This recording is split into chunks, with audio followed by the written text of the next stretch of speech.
So hello everyone, welcome to my channel commerce notes. आज हम इस वीडियो में मोशन स्टडी को डिटेल में डिस्कस करेंगे। ये आपका चैप्टर है जो कि बीकॉम और एमकॉम में अलग अलग सेमेस्टर में आता है, अलग अलग सब्जेक्ट के अंदर। तो अभी फ़िलहाल हमारा प्रोडक्शन एंड ऑपरेशन मैनेजमेंट जो सब्जेक्ट है उसके हम चैप्टर्स को कर रहे थे, तो उसमें भी ये पर्टिकुलरली एक चैप्टर है वर्क स्टडी। उसके अंदर फिर हमने अलग अलग टाइप की स्टडीज़ पढ़ी थी। तो अब जो नेक्स्ट चैप्टर हमारा स्टार्ट हो रहा है वो है मोशन स्टडी। तो ये जो चैप्टर है वो है मोशन स्टडी। इसमें हम मीनिंग करेंगे मोशन स्टडी क्या होती है, क्योंकि 5 मार्क्स में आपको ये आता ही आता है, और अगर 15 मार्क्स में जो भी क्वेश्चन आ रहा है तो उसके साथ आपको ये मीनिंग पूछा ही जाता है, तो आपको मीनिंग क्लियर होना चाहिए।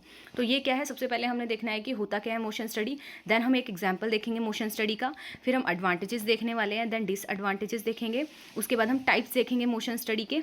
ठीक है, तो इस तरीके से हमारा ये पूरा का पूरा वीडियो होगा। तो आपको मोशन स्टडी के रिगार्डिंग कोई भी क्वेश्चन आएगा, तो अगर ये वो क्वेश्चंस हैं तो आप सबके लिए वीडियो रेलेवेंट है। तो चलिए स्टार्ट करते हैं हम मोशन स्टडी का मीनिंग डिटेल में डिस्कस करना।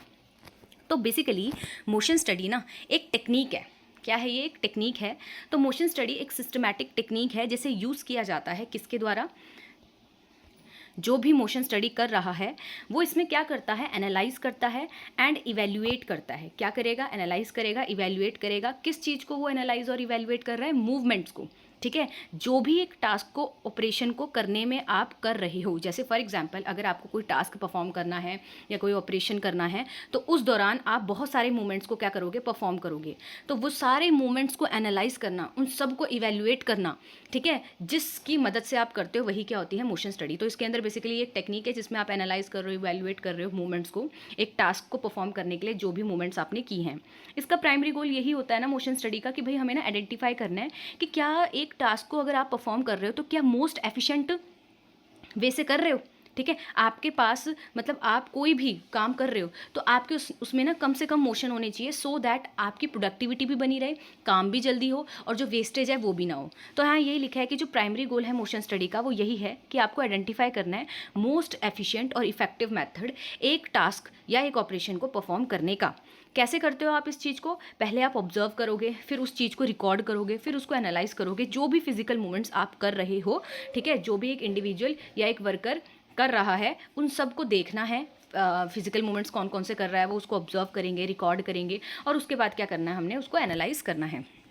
तो इन समरी जो मोशन स्टडी है इसमें डिटेल एनालिसिस करते हैं हम मूवमेंट्स का, जो भी एक टास्क को परफॉर्म करने के लिए आपके द्वारा किया जा रहा है, इस गोल के साथ कि हमें एफिशिएंसी को इंक्रीज़ करना है और इम्प्रूव करनी है सेफ्टी। सिस्टमेटिकली इवैल्यूएट अगर हम करते हैं और इम्प्रूव करते हैं तो इसमें क्या है, इम्प्रूविंग द मेथड्स। इसमें हम बेसिकली क्या करना चाहते हैं ना कि आप जितनी भी मूवमेंट्स कर रहे हो वो एफिशिएंट होनी चाहिए, कोई फालतू की मूवमेंट ना हो। ठीक है, आप इसमें जो मोशन स्टडी है ये ना कंट्रीब्यूट करता है आपकी प्रोडक्टिविटी को बढ़ाने में, आपके फटीग को कम करने में। आप जो थकावट हो जाती है ना, अगर आप अननेसेसरी मोशंस कर रहे हो, मूवमेंट कर रहे हो, तो डेफिनेटली आप क्या कर रहे हो, काम कम कर रहे हो, बट जो मोशंस है वो ज़्यादा हो रहे हैं। तो इसमें क्या अननेसेसरी फटीग आता है, उसको हटाना। ठीक है, एंड जो आपका वर्क प्लेस है उसको सेव करना। और देख लेते हैं हम मीनिंग। तो क्या बोला है, मोशन स्टडी एक सिस्टमैटिक टेक्निक है जिसमें हम क्या करते हैं, एनालाइज करते हैं फिजिकल मूवमेंट्स को जो भी इन्वॉल्व है एक टास्क को परफॉर्म करने के लिए या एक ऑपरेशन को करने के लिए। अब जो इसका प्राइमरी गोल होता है वो यही होता है कि हमें पहले तो ढूंढना है और फिर उसको एलिमिनेट कर देना है जो भी फालतू के मोशंस हो रहे हैं, सो दैट उनको हटा के हमारी एफिशिएंसी इंक्रीज हो जाए, प्रोडक्टिविटी बढ़ जाए। इसको करते कैसे हैं, ऑब्जर्व करते हैं पहले तो, एंड फिर रिकॉर्ड करते हैं और फिर उसको ना एनालाइज करते हैं। किसको? फिजिकल मूवमेंट, जो भी एक वर्कर के द्वारा एक काम को करने के लिए जितनी भी मूवमेंट्स की जा रही हैं उसको हम देखते हैं। हमारा यही गोल होता है कि हमें ना सेफ्टी लेवल बढ़ाना है, जो भी फटीग हो रहा है उसको कम करना है एक वर्कर के लिए, एंड अल्टीमेटली इससे क्या है, इफेक्टिव और एफिशिएंट वर्क इन्वायरमेंट हमारा बनेगा ऑर्गेनाइजेशन के अंदर। एग्जाम्पल देख लेते हैं एक मोशन स्टडी का। तो एक सिनेरियो लेते हैं, एक फैक्ट्री है, असेंबली लाइन, जहाँ पे जो वर्कर है उनको टास्क दिया है कि आपको इलेक्ट्रॉनिक डिवाइसेस को क्या करना है, असेंबल करना है। ठीक है, अब इसमें प्रोसेस क्या है, सबसे पहले हम ऑब्जर्वेशन करेंगे। कह रहे मोशन स्टडी कंडक्ट होती है, इसमें सबसे पहले तो आप वर्कर को ऑब्जर्व करते हो जो भी उस डिवाइस को असेंबल कर रहे हैं। अब ऑब्जर्वर ना नोट करेगा हर एक मोमेंट को उस वर्कर के, जो भी वो वर्कर क्या कर रहा है, लाइक वो क्या है, टूल्स तक जाने के लिए कितना मूवमेंट कर रहा है, ठीक है, वो पार्ट्स को पिक करने के लिए कितना मूवमेंट कर रहा है, ठीक है, असेंबली कंपोनेंट्स के लिए वो कितना मूवमेंट कर रहा है, मतलब एक ईच एंड एवरी मूवमेंट उसका रिकॉर्ड किया जाता है। अब नेक्स्ट है रिकॉर्डिंग मूवमेंट। अब जो ऑब्जर्वर है वो रिकॉर्ड करेगा कि कितना टाइम लिया जा रहा है हर एक मूवमेंट को जब ये कर रहा है। जब वो स्क्रू ड्राइवर तक पहुंच रहा है तो 2 सेकंड लग रहे हैं, जब वो कंपोनेंट को उठा रहा है तो 1 सेकंड लग रहा है, ठीक है। फिर नेक्स्ट है जब वो मूव कर रहा है नेक्स्ट असेंबली स्टेशन में तो उसको 3 सेकंड लग रहे हैं, असेंबल कर रहा है कंपोनेंट को तो 5 सेकंड लग रहे हैं। तो हर एक एक्टिविटी में कितना उसका मोशन लग रहा है उसको टाइम के साथ क्या कर रहे हैं हम यहाँ पे रिकॉर्ड कर रहे हैं। अब हम आइडेंटिफाई करेंगे इनएफिशिएंसीज कहाँ पे हैं। तो after analysing the recorded data, ऊपर जो रिकॉर्ड किया था हमने डाटा, अब उसे हम क्या करने वाले हैं, एनालाइज करने वाले हैं। तो जो ऑब्जर्वर होता है उसने नोटिस किया कि जो वर्कर है ना वो स्पेंड कर रहे हैं बहुत ज़्यादा amount of time walk back करने के लिए, मतलब कि वापस आने के लिए, and forced to retrieve tools and parts from a distant work station. कह रहे काम उनका कहीं और है, एंड मतलब काम कहीं और है बट जो वर्क स्टेशन है या जहाँ उसके टूल्स टेक्निक्स लगे हैं वो कहीं और हैं, ठीक है। तो ये चीज़ उन्होंने देखी। फिर है रिकमेंडेशन टू इम्प्रूव एफिशिएंसी। जो ऑब्जर्वर है उसने रिकमेंड किया कि देखो सबसे पहले तो रीअरेंज कर दो वर्क स्पेस। क्यों? क्योंकि टूल्स के लिए इतनी दूर दूर जाना पड़ रहा है तो वो फालतू के मूवमेंट्स हैं, आप बगल में रख दो या फिर कहीं आसपास रख दो। नेक्स्ट है यूजिंग अ टूल बेल्ट। कह रहे प्रोवाइड करो वर्कर को एक टूल बेल्ट जिसमें सारे के सारे एसेंशियल टूल्स उन्हीं के साथ हों, ठीक है, कि वो इजी रीच कर सके उसमें। नेक्स्ट है implementing a parts tray. Using a tray to hold component, की एक ट्रे को यूज़ करो कंपोनेंट को होल्ड करने के लिए, जिससे क्या है वर्कर कैरी कर सकते हैं मल्टीपल पार्ट्स को एक ही टाइम पे, रेदर देन उनको क्या है सेवरल बार वहाँ जाना पड़ेगा। फिर है आउटकम। अब इसका आउटकम क्या आया? आफ्टर इम्प्लीमेंटेशन दिस चेंजेस, जैसे ही ये चेंजेस को क्या है उन्होंने इंप्लीमेंट किया तो जो असेंबली प्रोसेस है वो स्मूदर हो गई, फास्टर हो गई, जिससे क्या हुआ, रिड्यूस हुआ, जो भी असेंबली टाइम में ज़्यादा टाइम लगता था वो कम हो गया, एंड ओवरऑल प्रोडक्टिविटी क्या उस वर्कर की बढ़ गई। अब अगर हम समरी देखें तो समरी में बोल रहे हैं जो मोशन स्टडी है इसके अंदर बेसिकली ऑब्जर्व कर रहे हैं, एनालाइज कर रहे हैं हम मूवमेंट एक वर्कर के, ठीक है, असेंबली लाइन में हमने देखा है यहाँ पे, सो दैट हम आइडेंटिफाई कर सके कि कौन कौन सी एरियाज़ है जहाँ इनएफिशिएंसी है एंड कौन कौन से एरियाज़ है जहाँ पे हम क्या है इंप्रूवमेंट कर सकते हैं। तो अल्टीमेटली क्या है इससे होगा क्या, प्रोडक्टिविटी इन्हांस्ड होगी एंड एफिशिएंसी हमारी बढ़ेगी वर्क प्रोसेस की, ठीक है। अब हम देख लेते हैं क्या फ़ायदे हैं अगर आप एक मोशन स्टडी को करते हो।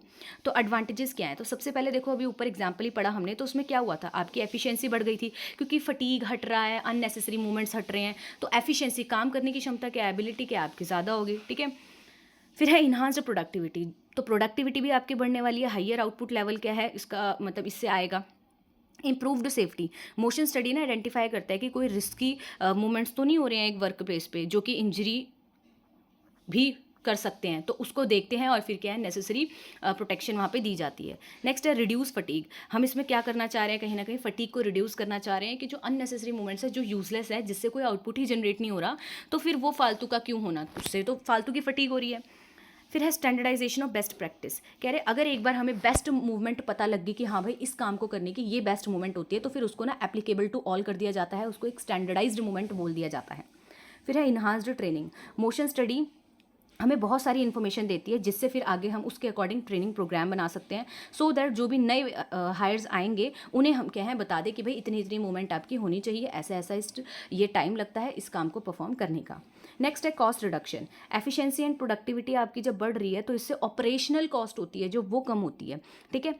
फिर है बेटर क्वालिटी ऑफ वर्क। कह रहे जब रिड्यूस हो जाएंगे एरर इनएफिशिएंसी तो मोशन स्टडी कंट्रीब्यूट करती है हायर क्वालिटी ऑफ आउटपुट में, जिससे ग्रेटर कस्टमर सेटिस्फेक्शन आपकी होती है। फिर है data driven decision. Motion study से आपको बहुत सारा डाटा मिलता है और उस बेसिस पे फिर आप क्या है डिसीजन मेकिंग कर सकते हो जो कि इन्फॉर्म्ड डिसीजन मेकिंग कहलाई जाती है। नेक्स्ट है कॉन्टिन्यूस इंप्रूवमेंट कल्चर। डेफिनेटली जो प्रिंसिपल ऑफ मोशन स्टडी है वो इंकरेज करता है कि बार बार ऑब्जर्व करो, रेगुलरली ऑब्जर्व करो, कोई भी चेंजेस अगर आपको लग रहे हैं मूवमेंट में करना है तो उसे करो। तो एक ऐसा कल्चर बना रही है जिसमें आप कॉन्टिन्यूस इंप्रूवमेंट कर रहे हो, वन टाइम नहीं है ये बेसिकली। समरी देख लें तो जो एडवांटेज है मोशन स्टडी के वो बहुत ज़्यादा है, लाइक ये एफिशिएंसी बढ़ाता है, प्रोडक्टिविटी बढ़ाता है, सेफ्टी बढ़ाता है, फटीग को कम करने में ये क्या आपकी हेल्प करता है, ठीक है। स्टैंडर्डाइजेशन ऑफ बेस्ट प्रैक्टिसेस हो जाती है और क्या है आप इसकी हेल्प से डिसीजन मेकिंग भी अच्छे से कर सकते हो। अब हम देख लेते हैं कि कुछ डिसएडवांटेजेस भी हैं अगर आप मोशन स्टडी करते हो। तो सबसे पहले देखो टाइम कंज्यूमिंग तो है, आपको regularly each and every item को लिखना है, रिकॉर्ड करना है, एनालाइज करना है, तो डेफिनेटली ये क्या है टाइम कंज्यूमिंग है। रिक्वायर्ड स्किल्ड पर्सन, हर कोई नहीं कर सकता है टाइम इसको मोशन स्टडी को, आपको क्या है कहीं ना कहीं स्किल्ड पर्सन जो कि प्रॉपर ट्रेंड हो वो चाहिए। फिर है पोटेंशियल फॉर रेजिस्टेंस। मान लो एम्प्लॉय ने ही बोल दिया कि नहीं नहीं मोशन स्टडी ने जो भी चेंजेस बोले हैं करने के लिए हम वो नहीं कर रहे हैं, ठीक है। फिर इम्प्लीमेंटेशन चैलेंजेस। कह रहे ठीक है आपको मिल गया सॉल्यूशन, अब आप इम्प्लीमेंट कर रहे हो तो उस दौरान भी बहुत सारे आपको चैलेंजेस फेस करने को मिलते हैं, लाइक आपको फिर से दोबारा स्टाफ को ट्रेनिंग देनी है, फिर इक्विपमेंट्स में चेंज लाना है, पूरा रीऑर्गेनाइज करना है, तो ये भी क्या है, बहुत सारे इश्यूज इसमें आते हैं। फिर है इनएक्यूरेट डेटा कलेक्शन। कह रहे अगर आपने डाटा ही इनएक्यूरेट कलेक्ट कर लिया तो फिर वहाँ पे क्या है, दिक्कत आएगी। एंड है फिर limited scope. Motion study typically focus करती है स्पेसिफिक टास्क और प्रोसेस में जो कहीं ना कहीं ओवरलुक कर रही है, जो ऑर्गेनाइजेशन में और भी इश्यूज आते हैं वहाँ पे क्या है, फोकस नहीं किया जा रहा। और डेफिनेटली जो वो अदर इश्यूज होते हैं वो भी इम्प्रूव करते हैं एफिशिएंसी प्रोडक्टिविटी को, या फिर इम्पैक्ट डालते हैं हमारी एफिशिएंसी एंड प्रोडक्टिविटी में। नेक्स्ट है आपका टाइप्स ऑफ मोशन स्टडी। कितने टाइप्स की मोशन स्टडी होती है, तो सबसे पहले है टाइम एंड मोशन स्टडी। इसमें ये जो है ये टाइप है, कंबाइन करते हैं इसमें हम टाइम स्टडी और मोशन स्टडी को, सो दैट हम एनालाइज कर सके बोथ टाइम कितना लगा है एक परफॉर्म करने के लिए टास्क को और कितनी उसमें मूवमेंट हुई है। इसका पर्पज़ ये होता है कि हमें ऑप्टिमाइज़ करनी है टास्क की परफॉर्मेंस को, रिड्यूस करके जो भी टाइम टेक किया जा रहा है, एंड मिनिमाइज़ करने हैं अननेसेसरी मोशन। नेक्स्ट है हमारा माइक्रो मोशन स्टडी। ये फोकस करता है कि इसने एनालिसिस करनी है स्मॉल मोशंस जो होते हैं ना। क्यों? क्योंकि एक बड़े मोशन को ये क्या है, मतलब ये बड़े टास्क को ये ब्रेक डाउन कर देते हैं स्मॉल स्मॉल मोशंस में, फिर उस पर क्या है स्टडी करते हैं। इसका पर्पस होता है आइडेंटिफाई करना और एलिमिनेट करना है अननेसेसरी मोशन एंड इम्प्रूव करना है हमें एर्गोनॉमिक्स ऑफ द वर्क, मतलब कि जो भी आपके मूवमेंट्स हैं। फिर है मैक्रो मोशन स्टडी। इसमें आप बेसिकली लार्जर मूवमेंट को देखते हो, ठीक है, जितने भी इन्वॉल्व हैं। इसका क्या होता है पर्पस कि इंप्रूव करना है ओवरऑल एफिशिएंसी वर्क प्रोसेस की। फिर नेक्स्ट है आपका सीमो चार्ट स्टडी।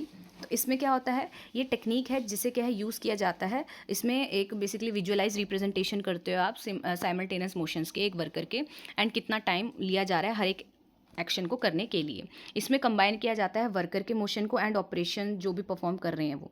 इसका पर्पस होता है कि एनालाइज करना है, जानना है, इम्प्रूव करना है कोऑर्डिनेशन कितनी है दो तीन मूवमेंट के बीच में।